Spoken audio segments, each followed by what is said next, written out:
Jumpa kembali bersama Agri Fanani Channel. Di video kali ini saya akan sampaikan tata cara umroh di masa pandemi. Seperti apa tahapannya? Ikutin saya. Mulai dibukanya kembali Mekah oleh pemerintah Arab Saudi, ratusan calon jemaah umroh Indonesia mulai diberangkatkan melalui Terminal 3 Internasional Bandara Soekarno-Hatta. Perjalanan umroh di masa pandemi ini, selain adanya pembatasan umur maksimum jamaah umroh adalah 50 tahun, juga dilaksanakan dengan penerapan protokol kesehatan yang sangat ketat.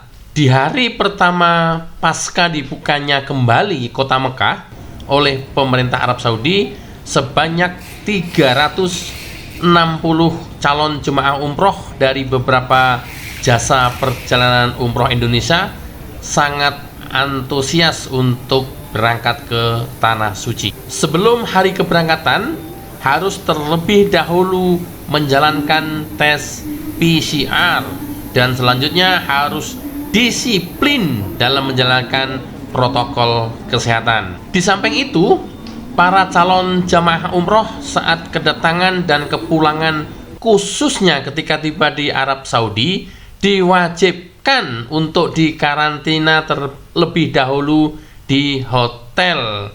Di dalam kamar hotel, peraturannya satu kamar hanya boleh diisi oleh 2 orang. Dan selama di Mekah dan Madinah, jamaah dilarang makan di luar, hanya dibolehkan makan di dalam hotel. Walaupun masih dalam masa new normal pandemi COVID-19, para jamaah umroh diharapkan bisa melaksanakan ibadah dengan lancar dan tetap bisa menjaga kesehatannya.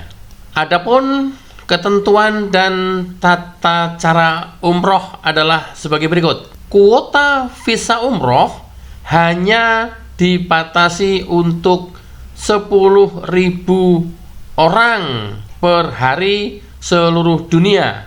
Kemungkinan dari jumlah ini Indonesia hanya akan mendapatkan kuota antara 700 sampai 1.000 jamaah per hari.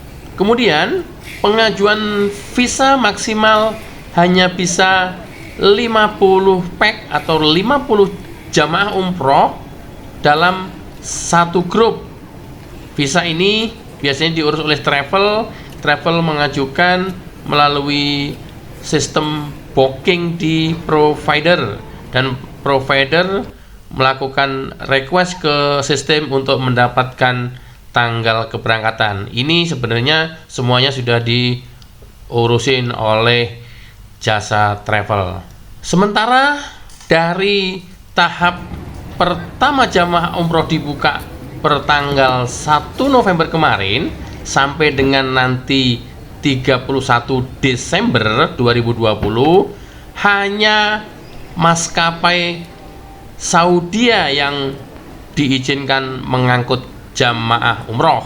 Sekali lagi, hanya boleh diangkut dengan pesawat Saudi Airlines dan tidak boleh diangkut oleh maskapai lain. Calon jamaah umroh wajib melakukan PCR di tempat yang telah ditunjuk, yaitu lokasinya di Halim, berlaku selama 72 jam sebelum keberangkatan. Hotel dan transportasi yang boleh digunakan adalah hotel dan transport yang sudah ditunjuk oleh pemerintah Indonesia kalau di Indonesia, dan pemerintah Saudi ketika nanti sedang berada di Saudi.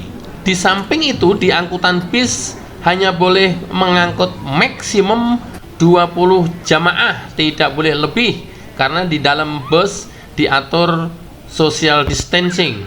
Demikian juga hotel yang boleh dipakai selama umroh sekarang ini hanya hotel bintang 4 dan bintang 5. Di luar itu belum diizinkan menampung jamaah umroh. Ketika nanti sudah sampai di Jeddah atau di Madinah, wajib dilakukan karantina di dalam hotel 3 hari. Jadi tidak boleh langsung melakukan umroh. Ini tidak boleh langsung melakukan ibadah umroh. Harus dikarantina dulu selama 3 hari di dalam hotel. Kalau biasanya mutawaf itu dari Indonesia, atau pemandu wisata atau pemandu bus itu dari Indonesia, selama pandemi COVID ini mutawaf dari Saudi. Jadi tidak boleh memakai orang luar selain dari pejabat Saudi. Seluruh jamaah hanya diperbolehkan melakukan ibadah umroh 1 kali, tawaf, sa'i, dan tahallul. Sekali lagi, hanya boleh 1 kali. Kalau biasanya kita bisa berkali-kali, selama masa pandemi COVID ini hanya boleh 1 kali umroh. Tetapi untuk sholat 5 waktu di Masjidil Haram tetap diperbolehkan. Selama masa pandemi COVID ini, jamaah umroh yang diperbolehkan usia antara 18 tahun minimum sampai dengan 50 tahun maksimum selama masa pandemi ini. Oke teman-teman, setelah itu tadi yang saya sampaikan adalah persyaratan atau tata cara umroh di masa pandemi COVID ini.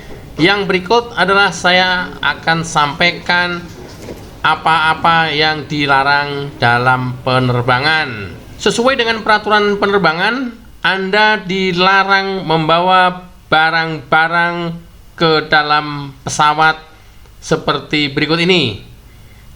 Dilarang membawa senjata tajam, kemudian senjata api, petasan, zat kimia, cairan. Dilarang juga membawa korek api, gunting. Dilarang membawa benda-benda atau buah yang beraroma menyengat seperti durian. Dilarang membawa makanan dan minuman.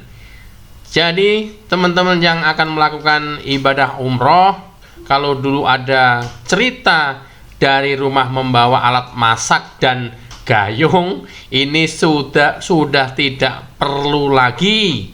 Dan dipastikan nanti ketika sampai di bandara itu tidak boleh dibawa.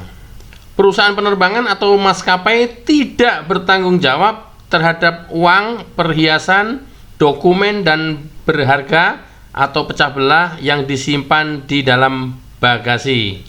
Kemudian, informasi barang berharga dan pecah belah, mohon untuk tidak menaruh barang berharga atau pecah belah di dalam bagasi. Demi keselamatan dan kenyamanan penerbangan, penumpang yang sedang hamil agar melapor ke counter check-in. Penumpang yang sedang hamil wajib juga memiliki surat rekomendasi terbang dari dokter dan mengisi surat pernyataan.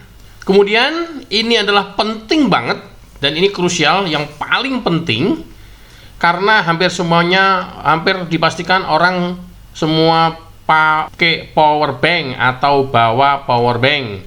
Ketika Anda bawa power bank di dalam penerbangan, dilarang diletakkan di dalam bagasi tercatat, dan memastikan power bank dalam kondisi off dan tidak connect ke dalam mobile phone. Dilarang mengisi daya power bank atau cas di dalam pesawat. Dilarang mengisi daya mobile phone dengan power bank di dalam pesawat. Juga dilarang digunakan selama berada di dalam pesawat, dimulai dari memasuki pintu pesawat. Ini penting sekali karena hampir kita semuanya membawa power bank agar selalu berhati-hati. Oke teman-teman, itu tadi seluruh rangkaian tata cara umroh di masa pandemi. dan barang-barang yang dilarang dalam penerbangan. Oke, sekarang kita ikutin proses selanjutnya. Ini adalah jamaah umroh sedang antri check-in. Setelah check-in, kemudian menuju ke SCP 2 atau Security Checkpoint 2, yang kemudian berlanjut ke pemeriksaan imigrasi sebelum masuk ke boarding lounge. Ini adalah antrian menuju ke Gibraltar, kemudian ke dalam pesawat. Sungguh suatu kesempatan yang luar biasa, dua negara Pakistan dan Indonesia yang pertama kali diberi kesempatan untuk pergi umroh ke Arab Saudi. Ini benar-benar luar biasa. Ini adalah pelepasan jamaah umroh perdana dilepas oleh Dir Bina Haji Umroh Kemenak Departemen Agama RI bersama BNPB serta Dubes Arab Saudi di Bandara Soekarno-Hatta. Selamat jalan jamaah umroh kloter pertama, mudah-mudahan mabrur. Oke teman-teman, demikian perjumpaan kita. Sampaikan kritik dan saran atau pertanyaan di kolom komentar. Jangan lupa like, subscribe, dan share. Mudah-mudahan bermanfaat. Assalamualaikum warahmatullahi wabarakatuh. Dadah.